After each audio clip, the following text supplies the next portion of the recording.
Houston, we have problems. Sorry. Sometimes I do. I can make my voice be different. I can do Darth Vader in my other. Wow, that's... Actually, it's no joke. People are like, holy crap, that's actually legit. It like when you're on stage and people are like, wow. Yeah, when I'm on stage. In Vegas.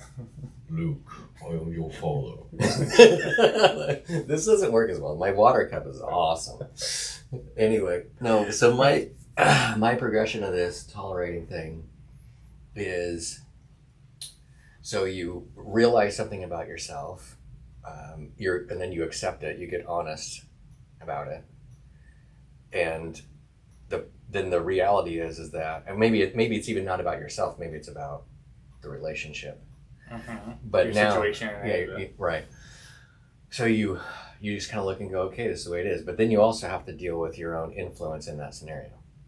Of your own self. Of your, meaning like you can only change yourself. Right. So now... Right. And that's part of the acceptance, why acceptance is so hard, because I think most of us want to be like, yeah, but it's not this bad, or, but it could be this, or I've tried this, and it's like, you're just trying to change it.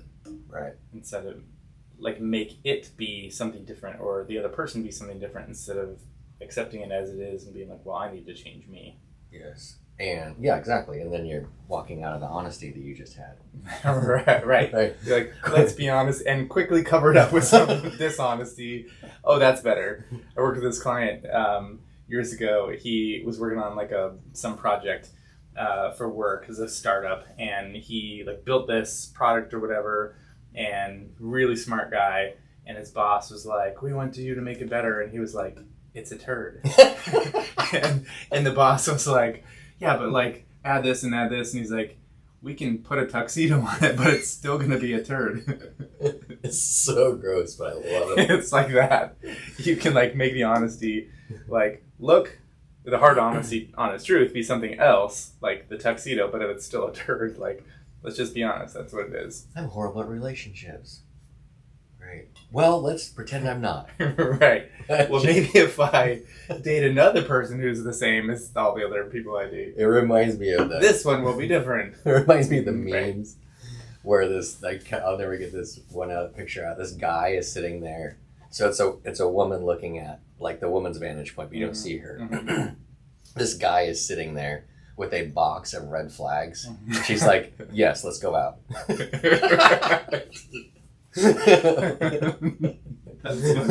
Anyway, that would be funny if there's a commercial like that, and then like there was like a referee or something, like, they threw a red flag at him, or, like card put the red flag up. Let's go. Like, anyway, how many more do you have? Second date. Oh yeah. He's like, another one. The referee. That would be good. We better go before we lose material. We're running out of ourselves. That's true. We're killing our own brain cells. All right. With brilliance. Okay. Starting the timer, and here we go. Hey everyone, welcome to the Shrink Think podcast. Today we have an episode. Yes, that's right. You were expecting something else, but we have an episode. We have an episode about something that's a little uncomfortable that we're going to ask you to tolerate a little. It's going to be uncomfortable, and we want you to lean into it because that's where awesomeness lies, the beginning of discomfort. Anywhere in life, whether it's exercise or eating healthy or a better relationship, maybe it's a new job, something like that. There's always something that's uncomfortable or distressing, disturbing about it in the beginning.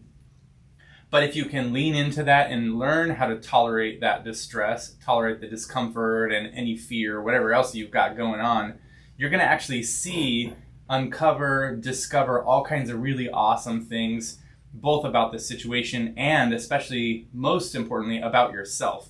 And we're going to talk about that today because it's kind of an interesting progression, I guess you could say. We were unpacking this on just before we started recording the podcast. So if you were not watching our YouTube channel, head over to YouTube and you would see that whole discussion before we got started. But it is a progression. That's what I'm getting at. That it kind of starts with one thing, and it does require you, I guess, getting to another spot here. So, Nathan, go ahead and, I guess, what are your initial thoughts, and unpack this a little bit for us?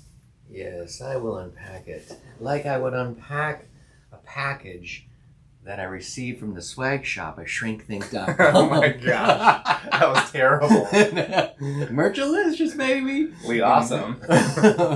Yeah, so I think where we run into this probably the most obvious clinically is actually with at least where I do, is with couples.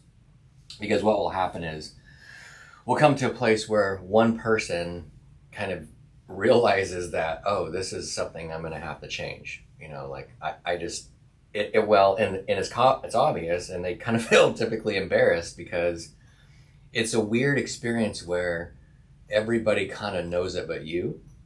So, like, wow, I really do that. You know, that type of, like, you can't avoid it because you've got your partner in the room, you got the therapist in the room, and then you start wondering, like, so how long have they been seeing this? Like, so, okay, this is the thing. And then you have this kind of radical acceptance where you own it. But then the thing we have to work through clinically is how to stay there, how to realize that the only influence you have is over yourself.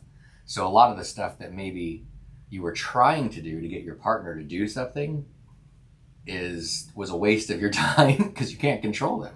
And I think the way I see this a lot is with individuals as well. Similar, maybe kind of situations, often it can be in a relationship or an individual that is trying to get into a relationship, or whether it's a family member or something like that, where they keep bringing up kind of the same, whether it's the same person or the same issue over and over again, and literally will speak directly to it. Like, well, it sounds like this is the reality of the situation. And the person might say, I know, and then sort of move on. Right. And it's like, do you though? Do you really know? Because there's another cycle where that'll happen again and again, where another situation that's very similar will pop up, and we'll say, oh, this is just like that past situation, yada, yada, yada, whatever. Or again, like, okay, this seems to be sort of a pattern, and this thing is coming up again, and the person might be like, I don't know, like, why does this keep happening, or whatever. And it's like, I don't think you really know. I don't think you really see or accept what's going on. Because if you did, I think there's a certain action that you would take that would change your course. But I think the fact that most of us, when we encounter those cycles over and over again, we don't see what's going on because we don't want to really be honest about it. And so we sort of hide our eyes, you know, do the like, see no evil, hear no evil, speak no evil sort of a thing. And we're just like, la, la, la, la, la, yeah, in our la, la land about what's going on. And then it keeps happening again and again. And we're like, I don't really know why. I saw this most recently with a younger guy, probably early 30s, and integration here, Enneagram 6. So that is the loyalist. Loyalist, yeah. And also skeptic at the same time. Yeah, they tend to struggle a lot with fear. They look ahead for things a lot, like look down the line. And so this person kind of doubts their own vantage point about everything, and needs, honestly, because of the life growing up, they need validation. But a 6 will look at that validation for the ways that they didn't get validated and then try to do it again. So he's in this relationship where it's really obvious that this person's not right for them. I mean, I'm not even saying that. They're saying, like, they're not right for me, right? Right. Wrong. They're wrong for you. Right. Let's just be clear. But no matter how much we go over it, they're finding one more reason that they just keep staying there. So it's like, okay, next week they come in, you know, and he's like, so this is the kind of dumb stuff that happened this week. I went to work. They were there all day at my house. I mentioned, can you please defrost this? And then I come home and they're sitting out in the yard with all the dog poop that they haven't cleaned up from their own dog. They don't live there. They bring their dog over.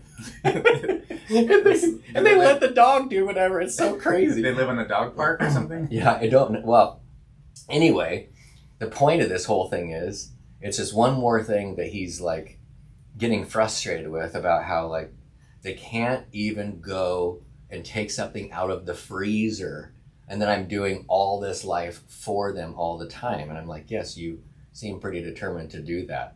But they're not being honest with them. Actually, it's weird because they are being kind of honest, because they see it, but they're also not willing to tolerate the fact that they're going to have to own it and move forward. Yeah, as you're saying that, it reminds me, I've seen this with parents of like adult children as well, where if the child, it doesn't really seem to be going anywhere, doesn't really seem to be doing something with their life, there's often like this realization, well, it's an admittance really on some level by the parents that's like, well, this is what's going on, the kid, whatever, and maybe we have probably enabled them too much or whatever. And then it's like, so we're gonna keep but doing yeah, but we really love our kid and they don't have anywhere to go, so we should probably keep enabling them. That's a good idea, right? And it's like, no, because that's exactly what we're talking about. That lack of acceptance, that like, I don't want to accept that this is the way it is. I want to change the situation, change the other person, change the way I'm thinking about it in my mind so that it's not real. It's like, well, let's just dress it up a little bit, right? Let's make it into something that it's not, and then be like, look, see, this is okay. Like, this turd is wearing a tuxedo. It's not a turd. Right? It looks really good. But it looks sharp. Sharp. A sharp turd. Sorry. What's occurred to me, like, I haven't thought about this before, so stay with me for a second. It seems like that this actually could integrate with the grief process. Because there's something you said with the acceptance, I thought, what, you're actually losing your vantage point, right?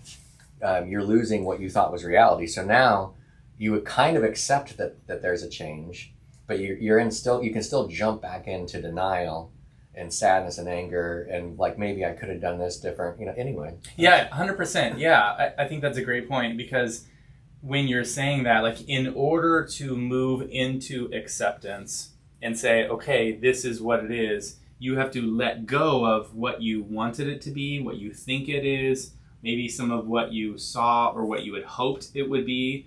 And so that's really like the grief or the loss of what could have been or what you wanted it to be. It's really, in a certain sense, it's grief about a part of yourself. I wanted things to be this way, or I want this person to be this way, or whatever. I want it to be this way, and I have to grieve that loss of myself in myself. Yes, it is so frustrating to have to grieve stuff all the time. Don't you feel like you're kind of doing it for one reason or another? Always. As time is going on, you're just constantly like, okay, I guess this great shirt that I love is like worn down. I have to like grieve the loss. I know. That's why I want to buy like 3 shirts of the same one. So I'm like, when one goes, I'm like, oh good, I have a backup. What's that lady that does that where you say goodbye to the shirt? Oh, Marie Kondo. Yeah. But I don't want to say goodbye. I want to say goodbye. Oh look, here's your brother. They were triplets.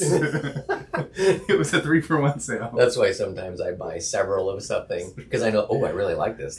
That way the hope can stay alive. That's right. Because it's hard to grieve. It really is hard to like let go of that stuff.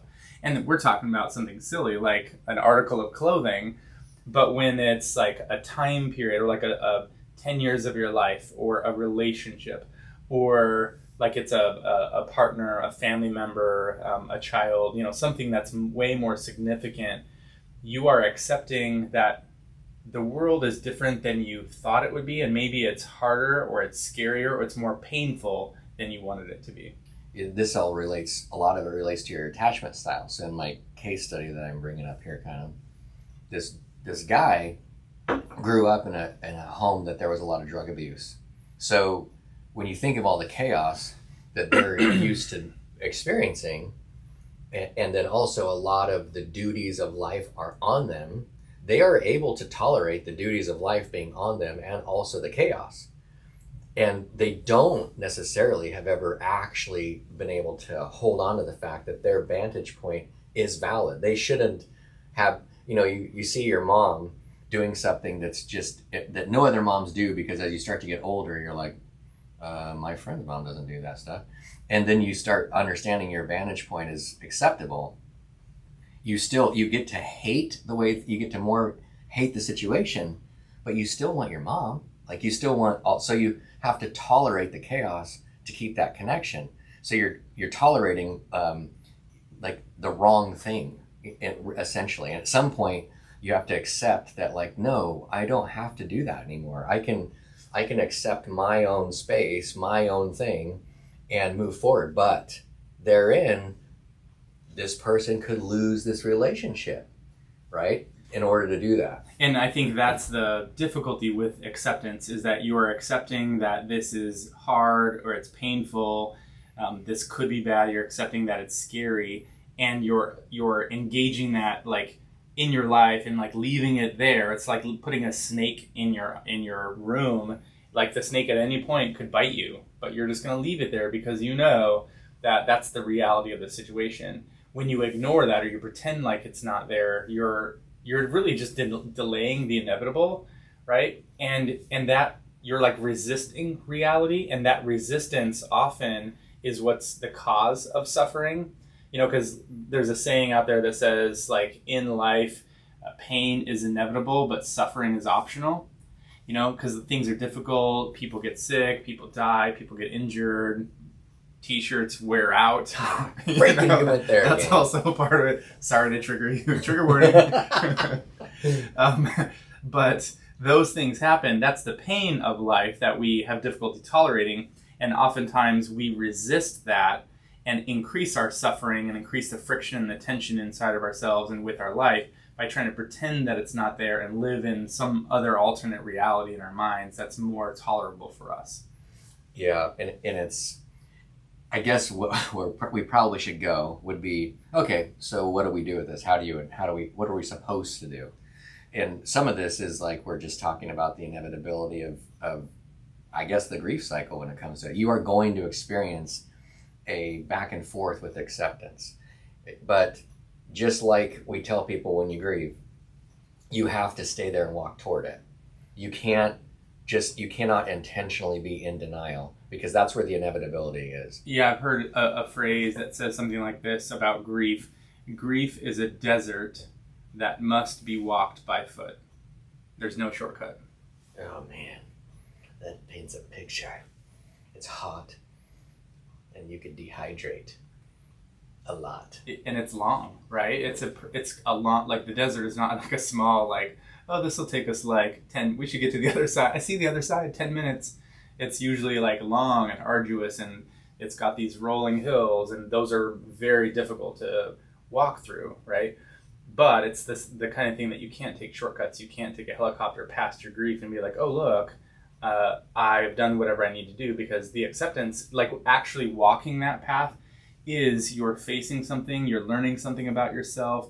So yeah, it's hot, maybe you get dehydrated. You're facing those parts of yourself that want to quit, that want to give up and turn around, that want to say, oh, I'm such a victim, or this is too hard, or whatever that they want to say. And you have to reconcile that in yourself and keep going, meaning facing the reality of the situation and literally just saying, okay, this is what it is. Right. It just is that way. And the first step, I believe, would be when you're inside of looking at it, right? So you've accepted it, okay? That doesn't mean that you're going to stay in acceptance, because you can come back out of it. But while you're there, you need to do something different. You need to do something with the acceptance. You need to, for example, make the decision that you, like in this other case I'm using, you should, inside that moment, talk to this other partner that you have and tell them, okay, I do not believe that we're right for each other. In this other situation, the same situation, the closest this person's ever got to that would be, don't you think that we're not right for each other, right? No, I don't think that, actually. Okay. Right. Okay, no problem. So, pizza for dinner? Okay, great. Right. Let's move back to that. Yeah, so it's owning your own vantage point. Like, oh, I'm going to do this. I'm going, like, whatever you're saying, you're using I pronouns. Yeah, and I think along with that, another first step is don't do that thing that you always do, right? Because that thing that you always do is based in not acceptance, not reality. It's based in whatever it is in your imagination that you wanted things to be like. Oh, well, maybe we could be right for each other if da-da-da-da, so I'm going to blank. And that's the thing that you always do in order to keep your imaginary world alive. So part of it is don't do that thing, and you'll know what it is. You know, if it's like, oh, I always do this, don't do that thing. And instead, sit in that reality, let yourself like just see more than what you can see. And this kind of goes back to that episode from Young Pueblo that we talked about about observing beyond your reactions so that you can see more than what you saw before and learn more about yourself and the situation. So if you can sit in that acceptance and that reality for a little bit longer than you're used to sitting, you'll see a whole lot more. And now like new options for action will present themselves to you. Yeah, and I was just thinking as you're saying that as you begin to not do that thing, the other thing you I guess I would encourage you to remember is who you are is okay. Part of the acceptance that you're doing and being honest with yourself is you're accepting that this is where you're at in life. You don't know everything. You have not learned everything. You have done things wrong. You have done things so wrong that you've probably screwed relationships up. That's happened. And who you are is okay. Ultimately, you're just trying to do life. I mean, so accepting like I'm a person in process. I can't continue to do the same things that I've been doing. I know exactly where that goes. So part of the tolerating that you're also doing is tolerating stuff inside yourself, or tolerating aspects of yourself, like my own humanity. I'm tolerating my own mistakes, my own shortcomings and limitations as a person. Or if you're taking that next step, that's scary, like, okay, I need to admit to somebody that this is the reality of the situation. I'm engaging that part of myself and I'm accepting that it's difficult or it's scary and I'm doing something about it anyway. And that's me growing instead of just staying the same, spinning my wheels in that imaginary world, right? That's where like the real growth as a person and engagement with the real world happens, where you can actually make progress in life because you're accepting the world as it is and you're engaging it for what it is. And here's the thing. You're going to end up being wrong.